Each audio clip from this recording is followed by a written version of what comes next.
বর্ষা শুরু হওয়ার আগেই 2-3 দিনের বৃষ্টিতে শহরের বিভিন্ন অলিগলি জলমগ্ন। স্কুল পড়ুয়া সহ সাধারণ মানুষ ঘর থেকে বের হতে পারছেন না।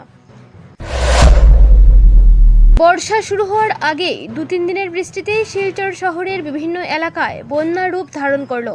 শিলচর শহরের কনকপুর দ্বিতীয় খণ্ডের মুক্তারাম রোডে বিগত 3-4 দিন থেকে রাস্তার উপর হাঁটু জল সহ বেশ কয়েকটি ঘরের ভিতরেও প্রবেশ করেছে এই নোংরা জল। রাস্তাতে জল থাকায় এই এলাকার স্কুল পড়ুয়া স্কুলে যেতে পারছেন না এবং প্রতিজন নাগরিক তাদের নিত্য প্রয়োজনীয় কাজে ঘর থেকে বেরোতে পারছেন না।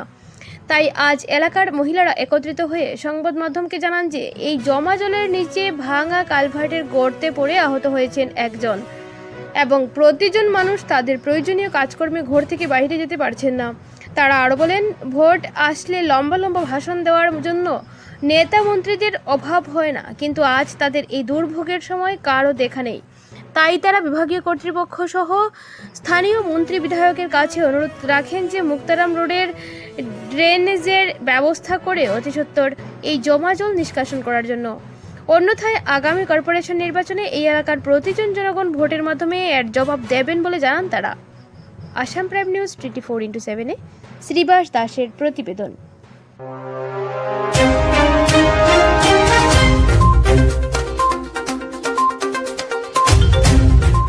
অবস্থা, আমরা বাচ্চারা স্কুলে যেতে পারে না, টিউশন যেতে পারে না। এখন দেখো আমরা একটু দিয়ার যে সামনে তো মিউনিসিপালিটি ইলেকশন লেগে তো সব আইবা ভোটের লাগিয়া, ওখানে আমরা যে ভোট দিতাম কিতার উপরে দিতাম, আমরা রাস্তার ড্রেনেজ সিস্টেমটা একটু কমসে কম করো, সাময়িক একটা জলটা যাওয়ার রাস্তা করো, করে গন্ধ মশা মাছি বুঝতে পারি না।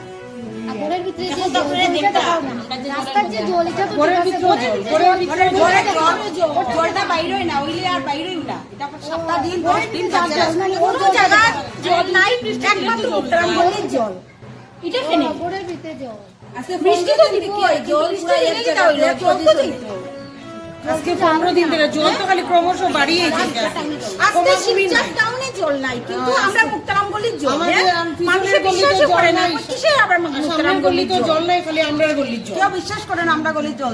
আমরা ভিজিট করিয়া দেখুন যে আমরা সত্যি কই না, বাচ্চারা কিছু করতে পারে না, স্যাররা বিশ্বাসই করে না। কি হো তোমরা আর জল আমার মুক্তারামগলির জল খেনে না, না আর জল তো আছে ঠিক আছে, কিন্তু যাইবার জায়গা নাই তো। রাস্তাটা খড়িয়া দোকা বৃষ্টি পড়ে জল জমা হইব, জলটা যাইতো তো। মানুষ বাইক নিয়া পড়ে, স্কুটি নিয়া পড়ে, তারপরে দিকে টুকটুক থেকে পড়ে, সব কিছু বন্ধ। কি গলি বন্ধ থাকা যায়? মানুষ থেকে গাড়ি বেশি, সব গাড়ি কালভার্ট ভাঙি, এখন জলের নিচে কালভার্ট দেখা যায়। সকালে আমি আমার বাচ্চারে লইয়া পড়ি, আমার পাও মুসকিছে, বয়স্ক মানুষ পড়িয়া পাও ভাঙছে। এটা কি অবস্থায় করলি? একটু বৃষ্টি দিলে তাড়াতাড়ি ব্যবস্থা হইতো।